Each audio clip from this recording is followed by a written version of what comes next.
आज मैं आपको हमारा यूट्यूब इनकम बताऊंगा कि सच में लोग यूट्यूब से बहुत सारा पैसा कमाते हैं। अगर कमाते हैं तो हम कितना कमाते हैं। साथ ही साथ आज तो मैं आपको हमारा सारा रूम का पेंटिंग के साथ साथ हमने आज दिन भर में क्या क्या किया, कैसे गया हमारा दिन, सारा चीजें बताऊंगा। तो आप चलो ये प्यारा सा ब्लॉग का शुरुआत करते हैं। और शुरुआत भी हमारा आजकल तो अंडों से ही होती है, क्योंकि हमारा डक भी अंडा दे रहा है। तो आज से मुर्गी ने भी देना शुरू कर दिया है। अंडा इधर देखो, माँ बेटे एक बार उड़ के दोबारा सो चुके हैं। इसीलिए कंचे को जैसे तैसे जगा के मैं जंगल साफ करने लेके आया, क्योंकि हमारा रास्ता के सामने बहुत सारा जंगल हुआ है। तो इन्हें मैं जल्दी जल्दी काट लेता हूँ ताकि मेरा गाड़ी में कोई भी स्क्रैच ना लगे। वैसे तो इन जंगल के कारण बहुत बार लग चुका है, पर इस बार मैं लगने नहीं दूंगा। इसीलिए मैंने यहाँ का फूल वूल जितना भी झाड़ जंगल था सारा चीजें काट दिया।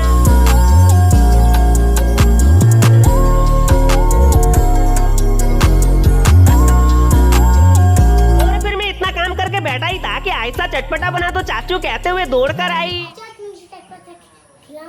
क्या चाचा चटपटा, अच्छा तो पैसा दे। और सच में इसने तो मम्मी से पैसा मांग कर भी लाया था। तो सिंपली मैं इस पैसा को लेके आलू उबालने गया और कुछ इतना आलू मैंने ये छोटो मोटो कुकर में बिठा दिया। देन फिर मैं अपना बाइक लेके और साथ में एक झोला उठा के बाकी का सामान लेने चल पड़ा। एंड लाते ही कांची को दिया तो कांची एक एक करके सारा सामान निकालने लगी। और मैंने यहाँ पर चना लाया था, मीमी लाया था, साथ में कश्मीरी लाल मिर्च का 2 पैकेट भी लाया था और मूरी के साथ साथ प्याज भी लाया था, क्योंकि घर में प्याज खत्म हो चुका था। तो आप चलो मैंने मिर्ची के साथ साथ आलू भी काट लिया, तो थोड़ा सा टमाटर भी है और साथ में खीरा के साथ साथ प्याज भी भरपूर है। फाइनली अपना चटपटा बन चुका है। तो देखो दोनों ही कितना खुश हो रहे हैं, बट इनको कौन बताए कि इसमें मिर्ची भी है। इसीलिए जैसे आयशा को दिया तो अनमोल मुझे भी दे दो कहते हुए प्लेट आगे बढ़ाने लगा, तो इसका भी मन शांति कर दिया। फिर इतना खा के मैं मार्केट गया और मार्केट से मैंने सभी घर वालों के लिए फिश लाया, तो अपने लिए पोड़ कलेजी, क्योंकि घर वाले पोड़ कलेजी नहीं खाते और मुझे फिश अच्छा नहीं लगता। तो सबका अलग अलग चॉइस है। चलो भाई फाइनली अपना पोड़ कलेजी बनने वाला है। तो यहाँ पे मैं आप लोगों को दिखाता हूँ कैसा बन रहा है। ये आप लोग देखो भाई, आज के समय में भाई हर किसी का ये फेवरेट बनते जा रहा है। तो मैंने भी सोचा भाई चलो इसको ला नींबू डालूंगा, सोचा था भाई मोया मोया हो गया।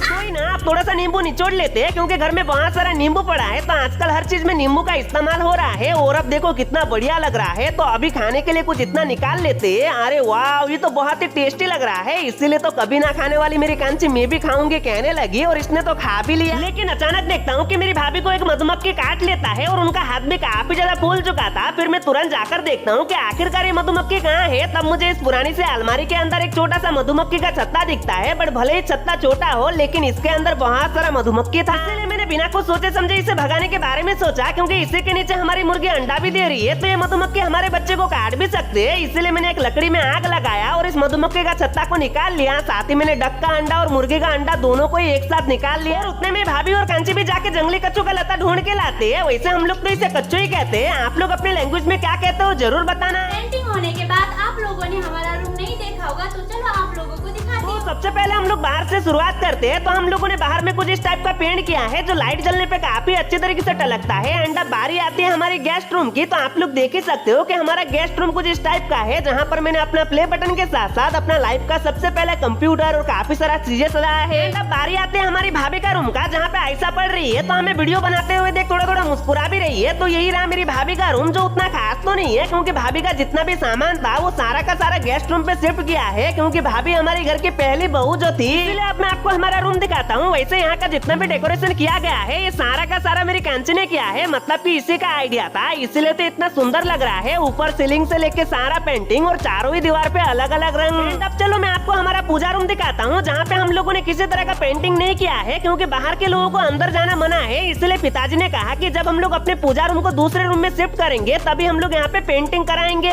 बारी आती है मेरी छोटी बहन का रूम का, जो कुछ इस टाइप का है, सबसे लास्ट में है। तो देख लिया आप लोगों ने, कैसा लगा जरूर से बताना। साथ ही साथ मैं आपको हमारा किचन भी थोड़ा सा दिखा देता हूँ। वैसे किचन तो रोज ही देखते रहते हो। तो यही रहा हमारा किचन, जहाँ अभी काफी सारा सामान बिखरा हुआ है। तो दोनों ही देवरानी जेठानी मिलकर खाना भी बना रहे हैं। लेकिन फिर सुबह होते ही मम्मी मुझे बुलाती है, इसलिए अनमोल को एक गिलास पानी देके और इसके साथ थोड़ी बहुत मजाक मस्ती करके मैं चला जाता हूँ पुराना घर, क्योंकि आज हमारी नानी का श्राद्ध है। तो मम्मी तो मामा घर नहीं जा पाई, इसलिए इन्होंने ब्राह्मण जी को बुला के अपने ही घर में पूजा कराया और फिर टीका लगा दिया। देन कुछ इतना सामान भी दान किया। साथ ही साथ हम लोगों ने ब्राह्मण जी को रोटी सब्जी भी बना के खिलाया और मैंने भी जंगली धनिया तोड़ के लाया। तो आप चलो फाइनली अपने यूट्यूब इनकम के बारे में बात कर ही लेते हैं, क्योंकि काफी सारे लोगों को लगता है कि हम यूट्यूबर बहुत ज्यादा पैसा कमाते हैं और आप लोग तो देखते हो कि मेरे शॉर्ट वीडियो पर मिलियंस व्यूज आते हैं, तो ऑब्वियसली मैक्सिमम लोगों को लगता है कि मैं बहुत ज्यादा पैसा कमाता हूँ। और लगे भी क्यों ना, क्योंकि रोज तो मैं साइकिल की तरह अपने थार को दौड़ाता हूँ। पुराना घर जाऊँ तो थार, एक छोटा सा सामान लेने दुकान जाऊँ तो थार, बस हगना मुतना छोड़ के हर जगह पे मेरा थार का यूज होता है। और जब मैं थार में चलता हूँ तो फ्यूल भी बहुत ज्यादा पीता है। ऊपर से थार के माइलेज के बारे में तो सबको पता ही है, मुश्किल से 10 का देता है। साथ ही साथ कुछ दिन पहले ही मैंने अपना एक नया घर भी लिया है, जो कि मुझे लगभग 50 लाख का पड़ा है। अभी ये सब देख के तो आप लोगों को लगता है कि मैं बहुत ज्यादा पैसा कमाता हूँ, और ये सारा का सारा पैसा मैंने यूट्यूब से ही कमाया है। लेकिन ऐसा बिल्कुल भी नहीं है। मैं अभी के टाइम पे काम करता हूँ 3 प्लेटफॉर्म पे। एक तो हो गया यूट्यूब, दूसरा हो गया फेसबुक, तीसरा हो गया इंस्टाग्राम। तो मैं इन तीनों प्लेटफॉर्म को मिला के थोड़ी बहुत पैसा कमा लेता हूँ, बट कितना, चलो बताता हूँ। अब देखो, इंस्टा का फंडा ये है कि आपको इंस्टाग्राम से 1 रुपए भी पैसा नहीं मिलता है, बस आपको डिपेंड रहना पड़ता है ब्रांड डील के ऊपर। यानी कि कभी कभी महीने में 50 भी आ सकता है, 10 भी आ सकता है, कभी कभी नहीं भी आ सकता है। यानी कि जितना ब्रांड डील आएगा आपका उतना पैसा बनेगा। अब देखो, जिनको ब्रांड डील के बारे में नहीं पता है उनको मैं बताना चाहता हूँ कि आखिरकार ये ब्रांड डील होता क्या है। तो देखो, सिंपली मान के चलो, एक एग्जांपल ले लो कि यूट्यूब ने मुझे कल के दिन कहा कि भाई तुम मेरे यूट्यूब के बारे में कुछ अच्छे बातें बोल दो, उसके लिए मैं तुम्हें पे करूंगा। तो मैं सिंपली यूट्यूब के बारे में अच्छा बातें कर दूंगा कि ये है यूट्यूब, वो है यूट्यूब, आप लोग भी वीडियो बनाओ, ये करो, तो यूट्यूब मुझे उसका पैसा देगा। इसी तरीके से कोई भी प्रोडक्ट के बारे में भी आप लोग बता सकते हो, या फिर मैं इसी मोबाइल के बारे में भी कुछ अच्छे बातें बोल दूंगा, तो ये मोबाइल का कंपनी मुझे पे करेगा। अब बात करते हैं फेसबुक के बारे में। आखिरकार मुझे फेसबुक कितना पे करता है। तो देखो, फेसबुक पे मेरा उतना अर्निंग तो नहीं होता है, क्योंकि मैं फेसबुक पे वही यूट्यूब का ही वीडियो डालता हूँ, तो वहाँ से उतना अर्निंग नहीं होता है। बस इतना आ जाता है कि मैं मतलब गाड़ी का EMI दे सकता हूँ, और कभी कभी तो उतना भी नहीं होता है, बस मान के चलो थोड़ी बहुत। अब आखिर में बात करते हैं यूट्यूब के बारे में। तो देखो, मैं एक शॉर्ट क्रिएटर हूँ, तो मेरा वीडियो जितना छोटा रहेगा मेरा पैसा भी उतना ही छोटा रहेगा। यानी कि लॉन्ग क्रिएटर को जितना मिलता है उसका